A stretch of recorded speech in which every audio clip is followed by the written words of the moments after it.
Muito bem, queridos estudantes, estamos de volta aqui para dar continuidade nas nossas aulas de física.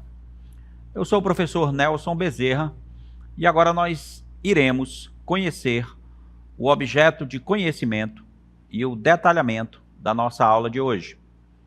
Veja bem, nós teremos hoje a aula número 13 e o objeto de conhecimento é geração e transmissão de energia elétrica, usinas de geração elétrica, eficiência energética e impacto ambiental, formas sustentáveis de obtenção e armazenamento de energia elétrica, consumo consciente de energia elétrica, propriedades dos materiais. E no detalhamento, nós teremos produção e consumo de energia elétrica, usinas hidrelétricas, termoelétricas e eólicas. Muito bem, meus queridos, agora que vimos o nosso conteúdo, vamos dar início à nossa aula de hoje.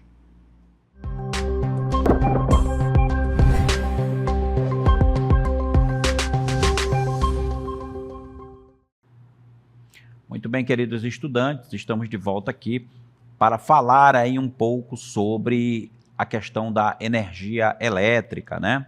E das hidrelétricas.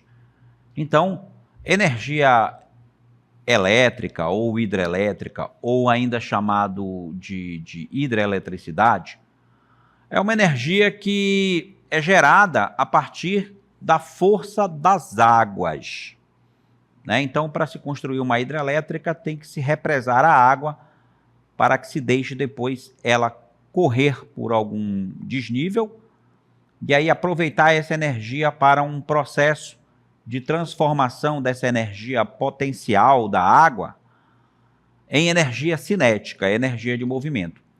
E, posteriormente, transformar essa energia cinética, que é uma modalidade de energia mecânica, em energia elétrica.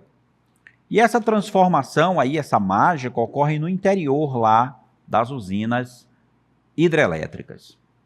Nós estamos aqui num cenário onde nós estamos vendo uma usina hidrelétrica, ok? E você vê a formação do grande lago que foi formado para represar as águas, não é? Com a barragem da usina.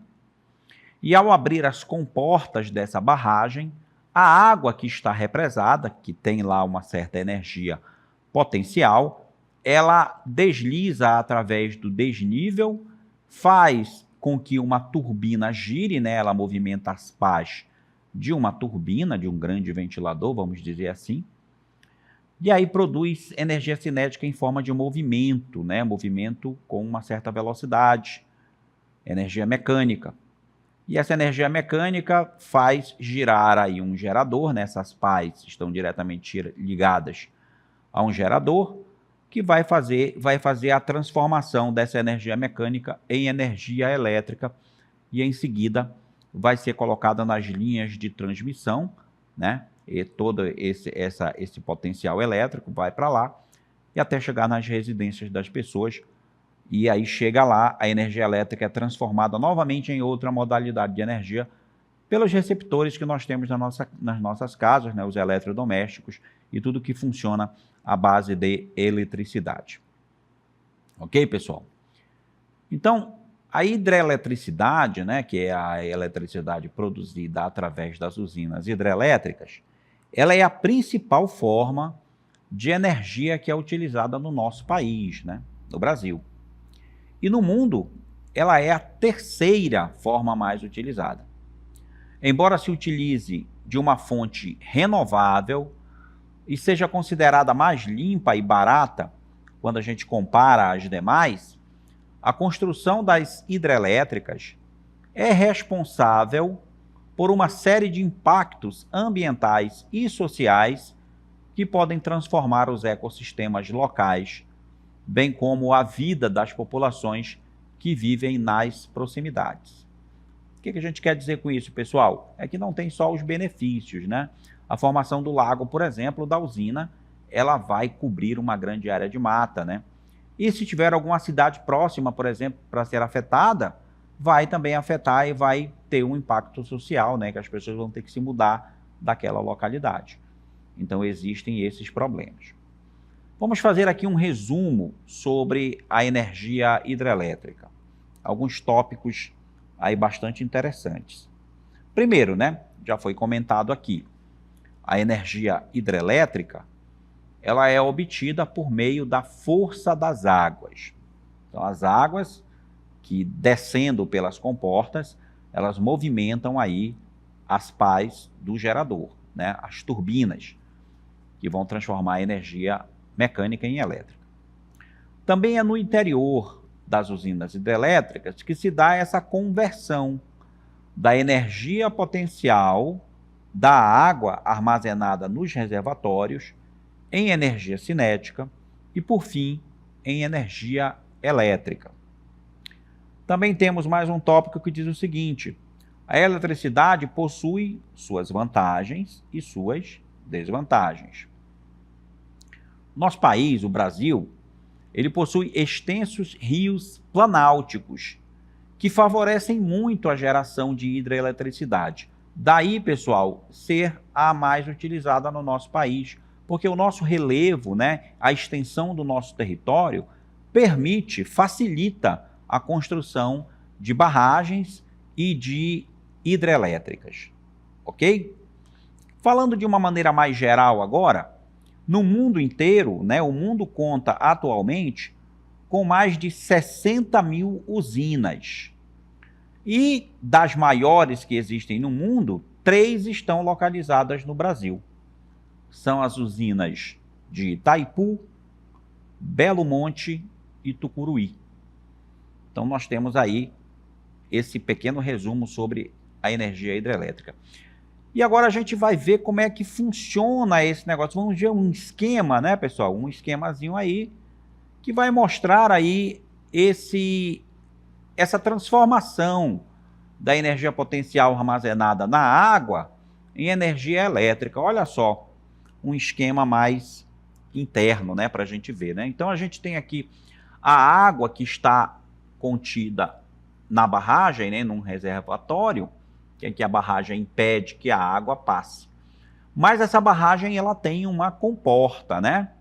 Ela tem uma comporta que, quando se abre, a água é forçada a percorrer esse caminho. E nesse caminho a gente vai ter uma turbina aqui, ó. A gente vai ter uma turbina ligada a um gerador aqui na parte interna, né, na casa de força, que a gente chama de dentro da usina. Tem essa turbina ligada a um gerador. E esse gerador, através de processos mecânicos e eletromagnéticos, né, ele vai transformar essa energia mecânica aqui do giro da turbina, né, energia mecânica, a turbina girando, em energia elétrica. E essa energia elétrica, ela vai passar pelo transformador e vai para as linhas de transmissão. E aqui nós temos o canal de fuga da água, né? Porque a água passa, né? Porque quando a usina foi construída, ela represou um rio, por exemplo, e o rio continuou o seu curso normal depois que essa força da água é aproveitada, né? O canal de fuga da água, para a água seguir o seu caminho normal, a água do rio. E as linhas de transmissão são essas linhas que nós conhecemos aí, os fios que estão espalhados desde a hidrelétrica até chegarem nas cidades, né? Nas cidades sofrem uma nova transformação pelos transformadores, até chegar na tensão ideal que nós usamos nas nossas residências, de 120 volts, 220 volts, 380 volts no caso das indústrias. Então é assim que funciona essa transformação da força das águas em energia elétrica. E é o que a gente vai ver agora, como é que funciona a energia elétrica, pessoal. A conversão de energia potencial da água em energia elétrica acontece no interior das usinas hidrelétricas. A energia hidrelétrica é o produto final, né? A energia hidrelétrica é o produto final da transformação da energia da água em movimento, energia cinética. Todo esse processo acontece normalmente por meio de um conjunto de estruturas que integram as usinas hidrelétricas, mais precisamente os equipamentos que ficam na casa de força, as turbinas e o gerador, como a gente explicou aí na imagem para você. Muito bem, pessoal, essa aí, né, é a nossa energia hidrelétrica. Agora nós temos também as usinas termoelétricas, que também produzem energia elétrica de uma outra forma, né? Então, é que nós vamos ver agora, vamos ver as usinas termoelétricas. Aí você tem na imagem, né, a imagem de uma usina termoelétrica, certo?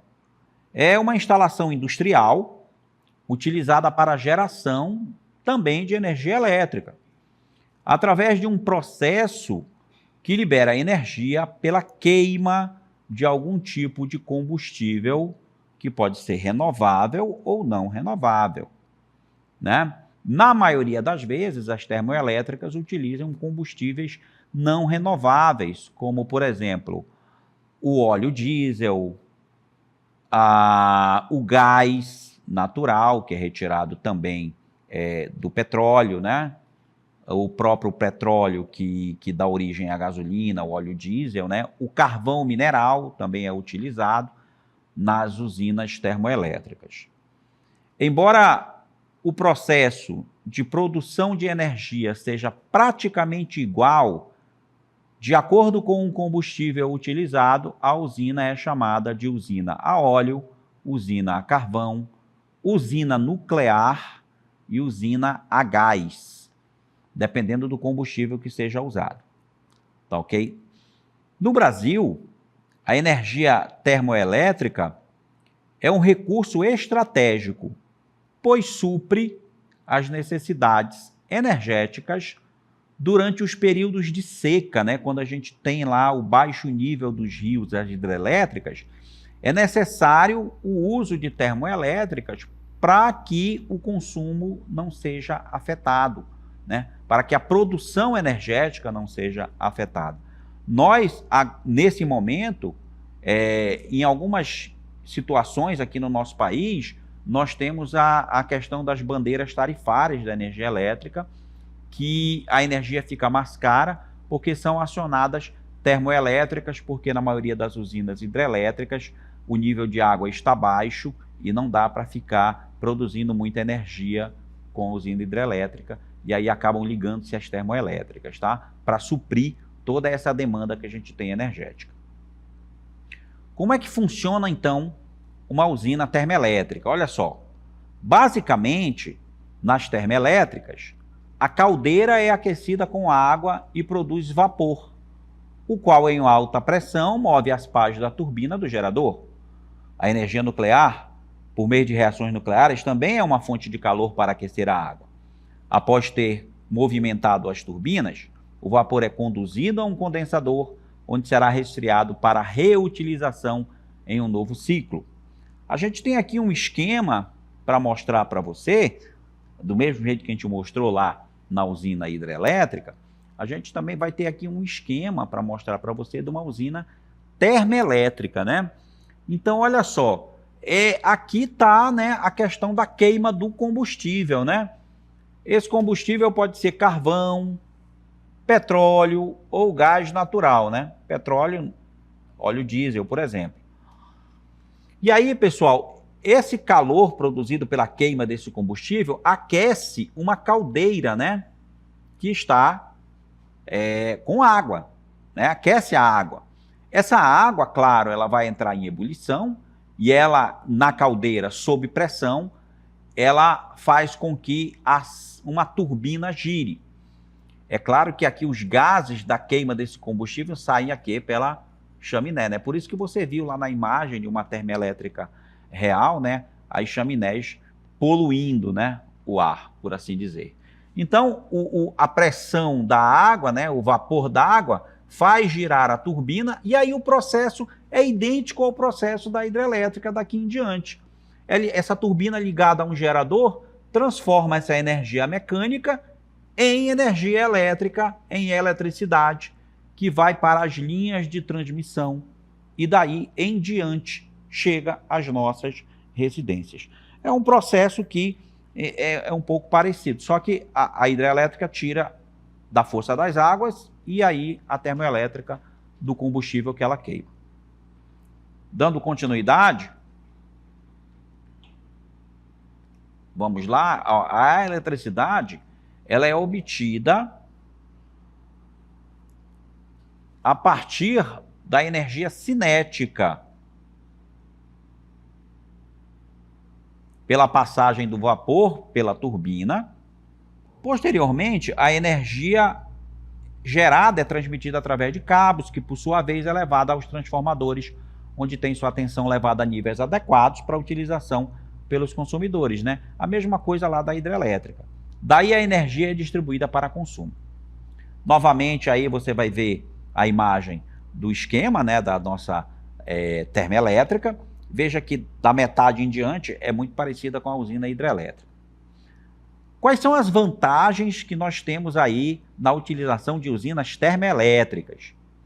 As usinas termoelétricas, elas podem ser edificadas praticamente em qualquer lugar, ou seja, é de fácil construção, inclusive próximas a centros urbanos, diminuindo o desperdício das linhas de distribuição, né? Porque quanto mais próximo a geradora de energia tiver, menos desperdício, né? Transmitir a energia pelos fios, quando a hidrelétrica está muito distante, desperdiça energia. Além disso, podem ser construídas rapidamente para atender a demandas emergenciais a médio e curto prazo. É uma das vantagens, né? Trata-se de opções para países carentes de outras fontes energéticas para gerar eletricidade. Ademais, subprodutos como a palha de arroz e bagaços, lixões e aterros sanitários podem ser utilizados enquanto fonte de calor, ou seja, a gente pode queimar o lixo, né, nas usinas termoelétricas para produzir eletricidade, né? A gente existem essas vantagens. Agora, nós temos também a contrapartida, as desvantagens das usinas termoelétricas. As usinas termoelétricas possuem um alto custo de manutenção, ou seja, manter, né, a usina é um custo alto, posto que necessitam constantemente de combustível para ser queimado. E o combustível fóssil, ele não é barato. Um dos piores impactos ambientais possíveis ocorre quando os gases residuais do processo são emitidos para a atmosfera. Eles são gases poluentes, né, que atacam a camada de ozônio, por exemplo. Esses poluentes, em grande quantidade, podem causar o aquecimento global por meio do que chamamos de efeito estufa, além também de provocar chuvas ácidas. Então aí essas desvantagens são muito fortes. É por isso que se procura cada vez mais produzir eletricidade com fontes renováveis e limpas para que o planeta não seja prejudicado. E agora a gente vai mostrar, por exemplo, para você uma dessas alternativas, que é a energia eólica. A energia eólica é um tipo de energia renovável gerada pela força dos ventos. A estrutura em que ocorre a conversão de energia cinética em eletricidade é chamada de aerogerador ou turbina eólica. E aqui nós estamos, pessoal, num parque eólico, né, onde você está vendo várias turbinas eólicas, né? Essas turbinas que funcionam com o vento, ou seja, a partir dos ventos elas giram, produzindo energia mecânica, e ligadas a um gerador, esse gerador vai transformar essa energia mecânica em energia elétrica. Vamos fazer aqui um resumo sobre a energia eólica. Ela é uma energia gerada pela força dos ventos. Nós temos aqui o primeiro item, ela se gera a partir das forças dos ventos. Sua geração acontece no interior dos aerogeradores, é como a gente chama esses equipamentos que estão aqui atrás de mim, os aerogeradores. Grandes estruturas, são enormes, pessoal. Quem já viu um desse aí de perto se impressiona, né? Grandes estruturas que se assemelham a moinhos de vento, né? Mas eles são enormes. É uma energia considerada limpa, oriunda de uma fonte renovável e comparativamente mais barata do que a energia gerada por outras fontes, como a hidrelétrica e a termoelétrica, tá certo? É o vento, né? O vento está aí disponível para todos, então a gente capta o vento para produzir energia. Por outro lado, né, mais um ponto, As turbinas podem causar a morte, né, algumas desvantagens, de pássaros e morcegos, e elevam o grau de ruído nos ambientes. Além disso, a geração de energia depende diretamente do fenômeno atmosférico, que é o vento. Se não tiver vento, não tem energia, certo? Que não são frequentes em todos os lugares, nem ocorrem com a mesma intensidade sempre. Então, aí, por isso que a maioria dos parques eólicos que nós temos estão no litoral, né, onde tem disponível uma grande quantidade de vento. Os maiores produtores de energia eólica no Brasil são os estados da Bahia, do Rio Grande do Norte e do Ceará. São estados aí com a grande área litorânea, onde existe o vento em abundância. Muito bem, pessoal. Continuando, a gente tem aí um exemplo para resolver sobre a energia no Brasil, né? Falando sobre energia elétrica. Vamos ver aí o nosso exemplo número 1, certo? Ele diz o seguinte: capacidade hidrelétrica instalada por subbacia hidrográfica em 2003, você tem aí um mapa e tem aí a legenda mostrando, né, qual é a capacidade em cada um dos pontos que estão no mapa. Considerando essas informações do mapa e os conhecimentos que nós temos aqui sobre produção de energia hidráulica brasileira, pode-se afirmar que, letra A, relevo de planícies explica o baixo aproveitamento hidráulico da Bacia do Amazonas. Letra B, a grande distância dos centros consumidores explica o alto aproveitamento hidráulico da Bacia do Paraná-Paraguai. Letra C, o relevo de depressão explica o baixo aproveitamento hidráulico da Bacia do Atlântico Leste. E D, a grande diversidade biológica explica o alto aproveitamento hidráulico da Bacia do Atlântico Nordeste e Norte. E letra E, a retração da frente pioneira explica o alto aproveitamento hidráulico da Bacia do Tocantins. E a resposta é a letra A, tem a ver com a nossa região, tá? Foi escolhida exatamente por isso, esse exemplo para você, porque o nosso relevo aqui, né? Por que não tem muita hidrelétrica no nosso estado, no Amazonas? É por causa do relevo de planícies, né? Os rios amazonenses, eles são, na maioria, em planícies e não tem muitos declives para aproveitar, né, esse declive da água para ter hidrelétrica. Então, o relevo de planícies explica o baixo aproveitamento hidráulico da bacia do Amazonas. Então, aqui nós temos baixo aproveitamento de hidrelétrica. Por quê? Porque os nossos rios não contribuem muito para isso, apesar de ter muitos rios, mas eles não têm declives acentuados, ok? Agora a gente vai falar de um assunto muito importante, pessoal. É o consumo, né, da energia elétrica. Porque nós todos somos consumidores da energia elétrica. Todos nós utilizamos. É de grande importância, né? Quando você chega na sua casa e você não tem energia elétrica na casa, você fica bastante decepcionado. Nada funciona. Seu Wi-Fi não funciona, sua TV não funciona, seu ar-condicionado não funciona, nem seu ventilador, você fica no escuro, não funciona nenhuma lâmpada. Então é muito ruim. Mas é muito importante a gente saber como é que a gente consome essa energia. E aqui a gente vai aprender como é que faz o cálculo desse consumo. O cálculo da energia elétrica consumida pelos aparelhos eletrodomésticos pode ser feito com base na potência e no tempo em que cada um desses aparelhos permanece ligado, de modo que a energia elétrica consumida seja calculada em quilowatt-hora. Quilowatt-hora é uma unidade de energia, tá, pessoal? Utilizadas pelas concessionárias para cobrar sua conta de luz, sua conta de energia. Então, é muito importante que a gente saiba fazer o cálculo. Do que depende esse cálculo? Depende de duas coisas importantes. Primeiro, a potência do aparelho que você tem. Quando você compra um aparelho, ele vem escrito lá o valor da potência dele. E aí você sabe o tempo que você usa, porque a potência e o tempo de uso é que vai definir o consumo.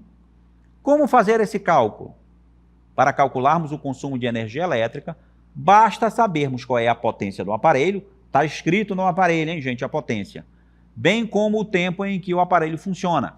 A fórmula que usamos para calcular o consumo da energia elétrica é a seguinte: energia elétrica é igual a P, que é potência, né, em quilowatt, né? Essa potência tem que estar em quilowatt, ou seja, em unidade de 1000 watts, e o tempo de uso, que deve estar em horas, para que a unidade saia em quilowatt-hora, que aí é como a concessionária nos cobra, né? Lá na nossa conta de energia elétrica, tem o valor do quilowatt-hora cobrado. Temos aí um exemplo para resolver, olha só. Há alguns anos, a iluminação residencial era predominantemente feita de lâmpadas incandescentes. Atualmente, dando-se atenção à política de preservação de bens naturais, essas lâmpadas estão sendo trocadas por outros tipos de lâmpadas muito mais econômicas, como as fluorescentes, compactas e as de LED, que são muito utilizadas hoje em dia. Agora, olha lá, pessoal, em uma residência usavam-se 10 lâmpadas, tá? 10 lâmpadas incandescentes, cada uma tinha uma potência de 100 watts, que ficavam ligadas, em média, 5 horas por dia. Essas lâmpadas foram substituídas por 10 lâmpadas fluorescentes com uma potência bem menor, 20 watts, cada uma, e também ficaram ligadas 5 horas. Ou seja, o que é que a gente mexeu aqui? Não mexeu no tempo de uso, mas trocou lâmpadas que eram de 100 watts, incandescentes, que produzem muito mais calor do que luminosidade, por lâmpadas fluorescentes, que produzem muito mais luz do que calor. E aí, com uma vantagem, a potência é menor. Se tem potência menor, o consumo vai ser menor. Adotando o valor de 40 centavos para o preço do quilowatt-hora, supondo, né, que seria 40 centavos, a economia que essa troca proporciona em um mês de 30 dias é de. Então, a gente vai saber quanto esse consumidor economizou trocando as lâmpadas dele de 100 watts, que eram de 100 watts, para lâmpadas de 20 watts. Como é que a gente faz esse cálculo? Vamos lá. A solução correta, a alternativa correta é R$ 48, tá? Mas o que a gente vai fazer? Primeiramente, necessário descobrir qual era o consumo mensal antes da troca, antes dele trocar as lâmpadas. Então, a gente vai calcular o consumo das lâmpadas de 100 watts. Olha só, pessoal, eram 10 lâmpadas, né? Então, para saber quanto era a potência de todo o conjunto, multiplica o número de lâmpadas pela potência de cada uma. 10 vezes 100 vai dar 1.000. Está aqui a potência. 1.000, para quem não sabe, é a mesma coisa que 1 kW, tá? 1.000 watts é 1 kW. Aí, a energia é calculada com a potência vezes o tempo de uso. Olha só, a potência é de 1.000 watts, está aqui o 1.000. E o que é esse 5 vezes 30? É o tempo de uso, pessoal. Porque o cidadão lá usava 5 horas vezes 30 dias. Então, olha só, o tempo de uso aqui desse negócio aqui é 150 horas no mês inteiro. Quando a gente multiplica 150 vezes 1.000, claro, o resultado é 150.000 watt-hora. Como cada unidade de 1.000 é 1 kW, então aí eu tenho uma energia de 150 kWh. Era o consumo das lâmpadas incandescentes. Agora vamos calcular o consumo das lâmpadas fluorescentes. Da mesma maneira. Diferença. A potência. A potência é de 20 watts. Então 10 vezes 20, 200. Tá? 200 watts é a potência. Agora vejam como mudou. Era 1.000 watts das incandescentes e só 200 das fluorescentes. E aí multiplica 200, 5 vezes 30, como eu já expliquei, é o tempo de uso, deu só 30.000. 30.000 nada mais é do que 30 kW.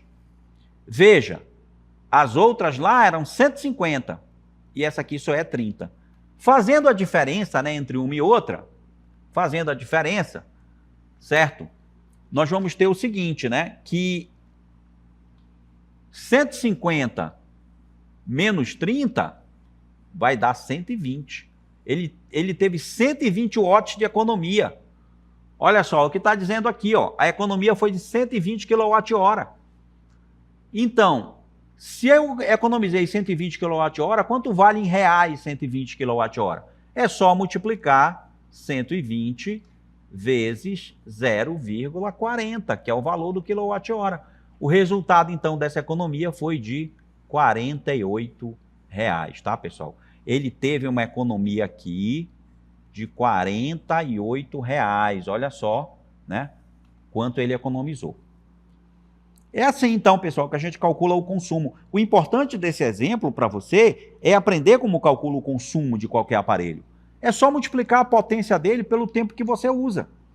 E como eu disse, no aparelho tem escrito qual é a potência. É obrigação dos fabricantes colocarem no eletrodoméstico a potência dele. Tá lá, tem uma plaquinha que mostra qual é o valor da potência. Ou então no manual dele está dizendo, ok? Mas é obrigado que o fabricante coloque no próprio aparelho a potência dele, para que o consumidor tenha como calcular o consumo daquele aparelho. Muito bem, pessoal. Eu encerro aqui a aula com vocês. Eu espero que vocês tenham gostado, entendido. E eu encontro com vocês aqui em uma outra oportunidade. Tchau.